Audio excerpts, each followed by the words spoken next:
The galactic qualification test was built to shatter minds. In fact, some species had literally collapsed under its weight. Civilizations with parallel thought systems needed days to attempt it. The Vikings, with their layered quantum awareness, required an entire week. The assessment measured everything imaginable. Mathematics across 17 planes, theoretical physics not yet invented, and philosophical contradictions that had once dismantled whole empires. Supervisor Xantheta observed as the human candidate unwrapped something resembling a sandwich. "Examinee." His voice carried disdain. "Food is prohibited during evaluation." Jessica Turner, 19, Earth's youngest doctoral prodigy, raised her head from her peanut butter and jelly sandwich. "The rules forbid outside help. This is just lunch." "You'll fail," Xantheta sneered, crystalline face shimmering with smugness. "No human has ever cleared this exam. Your kind lacks the neural foundation. Treating it like a casual meal proves my point. It began 20 minutes ago." Jessica interrupted with a bite. "First questions on multiversal entropy, right?" She hadn't even glanced at the holographic console. Xantheta's 6 eyes narrowed. "How could you possibly? The exam adapts by species, though its skeleton remains the same. You always start with entropy." "Feels like some strange obsession," Jessica replied, stabbing a straw into her juice box. One look at the display and she grinned. "Oh nice, the Calerian paradox version. Haven't seen that since practice runs." "Practice runs?" Xantheta sputtered. "The test is restricted." "Sure, but the equations aren't," Jessica said with her mouth full. "Your so-called impossible exam is just old theory. I just backtracked through every unsolved entry in the Galactic Archive. Took me 3 weeks to map your whole question bank." She began entering solutions with one hand, still holding her sandwich in the other.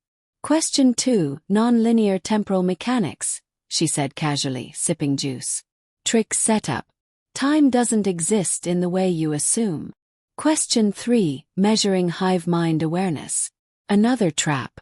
Consciousness can't be charted with numbers. Needs poetic scales."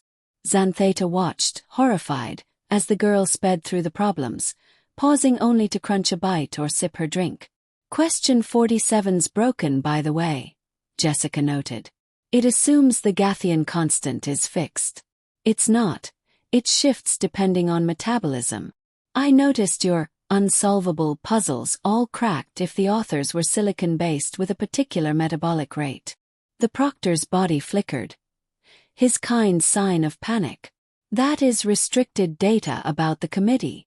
"It's obvious if you look," Jessica replied, tossing her wrapper into the recycler. "Bias shows in math. Everyone does it. Humans think in base 10 cause of fingers. You assume base 8 thanks to your tentacles." She pulled out chips and crunched loudly. "The noise disturbs other candidates." Xantheta protested. "What other candidates?" Jessica glanced around the empty hall. "You always isolate humans, assuming we'll cheat. Kind of insulting." By the second hour, she was unwrapping chocolate while solving problems on stellar consciousness. "This is easier than Earth's tests," she said. "Ours trick you on purpose. This just checks if you can think in parallel. Anyone who's handled a group project with Steve from accounting can manage that." The final question appeared. The one that had destroyed species and rewritten religions.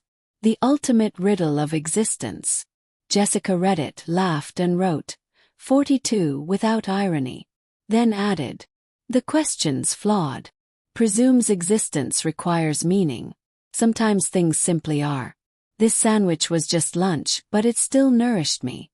The universe doesn't need a goal to matter. That's human, but it's right." The system processed. Then did the impossible. It awarded bonus credit for spotting cultural bias. Final result, 107%. Xantheta stared. "Impossible.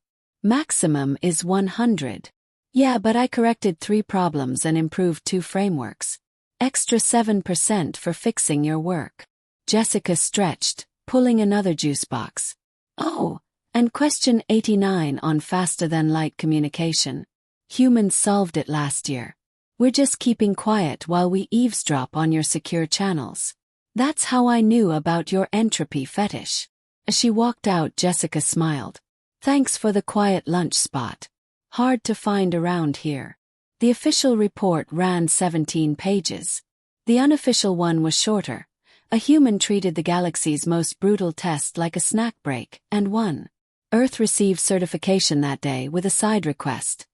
Next time, please send representatives less terrifying.